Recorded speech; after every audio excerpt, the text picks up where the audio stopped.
सोचिए, आप अपनी ई रिक्शा लेकर रोड पर चल रहे हैं। सब कुछ नॉर्मल है और अचानक आपकी गाड़ी बीच रास्ते में बैंड हो जाती है। ना बैटरी खराब है, ना मोटर, फिर भी ई रिक्शा रुक गई।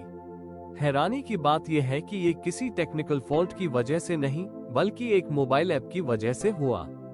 पिछले कुछ दिनों में सोशल मीडिया पर कई वीडियोस वायरल हुए, जहां कुछ लोग Bluetooth enabled e rickshaw batteries से कनेक्ट होकर चाइनीज बैटरी मैनेजमेंट सिस्टम यानी BMS ऐप्स का इस्तेमाल कर रहे थे। इन ऐप्स की मदद से वो कंपैटिबल बैटरीज को रिमोटली डिस्कनेक्ट या शट डाउन कर देते थे।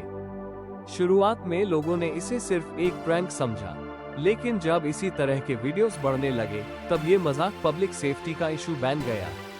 सोचिए, अगर भीड़ भाड़ वाले ट्रैफिक में या किसी बिजी रोड पर अचानक ई रिक्शा बैंड हो जाए तो कितना बड़ा एक्सीडेंट हो सकता है। इससे ड्राइवर्स की रोजगार पर भी सीधा असर पड़ता है। इसी को देखते हुए भारत सरकार ने तुरंत एक्शन लिया।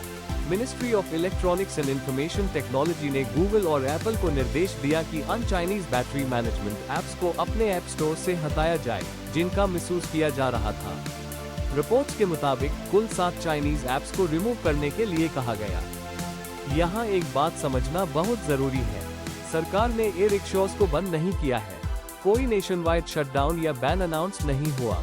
एक्शन सिर्फ उन ऐप्स के खिलाफ लिया गया है जो अलेजेडली व्हीकल्स के बैटरी मैनेजमेंट सिस्टम तक अनऑथराइज्ड एक्सेस का रिस्क पैदा कर रहे थे।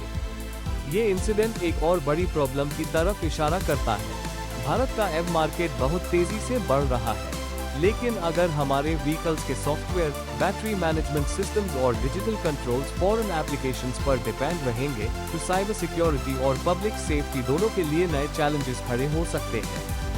इसी वजह से एक्सपर्ट्स का मानना है कि इंडिया को सिर्फ इलेक्ट्रिक व्हीकल्स ही नहीं, बल्कि उनके सॉफ्टवेयर, बैटरी मैनेजमेंट सिस्टम्स और स्मार्ट कंट्रोल टेक्नोलॉजी में भी आत्मनिर्भर बनना होगा।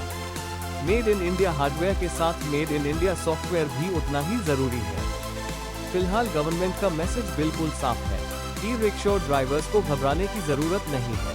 उनकी गाड़ियों पर कोई बंद नहीं लगा है, लेकिन जो ऐप्स पब्लिक सेफ्टी और नेशनल सिक्योरिटी के लिए रिस्क बन सकते हैं, उन पर सख्त एक्शन लिया जाएगा। डिजिटल इंडिया के इस दौर में सिर्फ स्मार्ट व्हीकल्स बनाना ही काफी नहीं है, उन्हें साइबर अटैक्स और मिसयूज से सिक्योर रखना भी उतना ही जरूरी है। और शायद इसी वजह से भारत सरकार ने इस बार सीधा ऐप्स पर एक्शन लिया, न कि ई रिक्शास पर।